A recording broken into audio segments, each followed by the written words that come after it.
The Forbidden Well. Sometimes the answers we fear the most are the ones that free us. There was a small peaceful village resting between two gentle hills.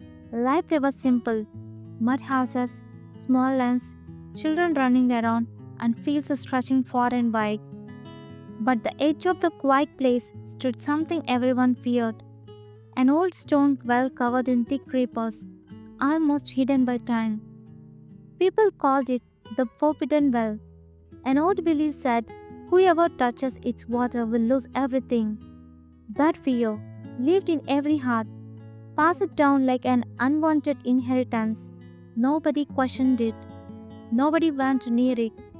The well stood alone, silent and untouched. But Naren, a 19-year-old lantern repairer, was different. His life was never smooth. His father passed away early, and his mother stitched clothes to keep their home running. Still, Naren carried a quiet strength. He believed that the truth should never stay buried under fear. He always kept the saying close to his heart: a closed mind is like a locked door, nothing new can enter. Then came a harsh summer. The sky stayed empty, refusing to rain. The pots dried up, the borewell stopped working, and even animals wandered helplessly. Water became so precious that people lived from hand to mouth. Every drop was like gold. The elders gathered and announced, "We must wait for rain, but remember, nobody should touch the forbidden well." The words felt like a tight knot in Naren's chest. How can we fear a place we never understood? Why should we die of thirst when help might be right in front of us? That night, under the soft silver glow of the moon, Naren made a brave decision. He took his small lantern repair blade and walked toward the well. His heart beat fast. The night felt unusually silent, as if holding its breath. But he reminded himself, fortune favors the brave. When he leaned over the edge and looked inside, he expected something strange or scary. But he saw no curse, no ghost, no danger. Instead, he saw a thin line of water trapped behind a huge tree root that had broken through the stones and blocked the underground spring. Naren stayed in belief, so the curse was only a story. The real problem was a simple blockage. Without wasting a moment, he carefully climbed down the well.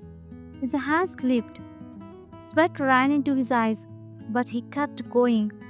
Desperate times call for desperate measures, he told himself. He took out his small blade and began cutting the thick root. It was tough, twisted, and stubborn, just like the fear that held the villages for generations. His arms burned, his fingers shook, but he didn't give up. Then crack! The root broke open. A sudden rush of cool, shining water burst out, filling the well with life.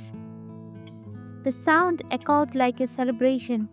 The well overflowed as if it had been waiting for years to breathe again. By dawn, the villagers gathered and gasped. The forbidden well was full of fresh water. You touched it? An elder cried, "You will bring disaster." But Naren stood calmly and replied, "The only disaster was believing in a fear that was never true." His words hit the village like a wake up call. Slowly, fear melted away. Mothers filled pots, children laughed and played with the water, and hope returned like sunlight after a long storm. From that day, the forbidden well earned a new name, the Well of Courage. And Naren became the young man who proved that fear loses its power the moment you face it. So, dear listeners, the story tells us, don't let fear blind you. Sometimes the truth is simple, but courage is what brings it to light.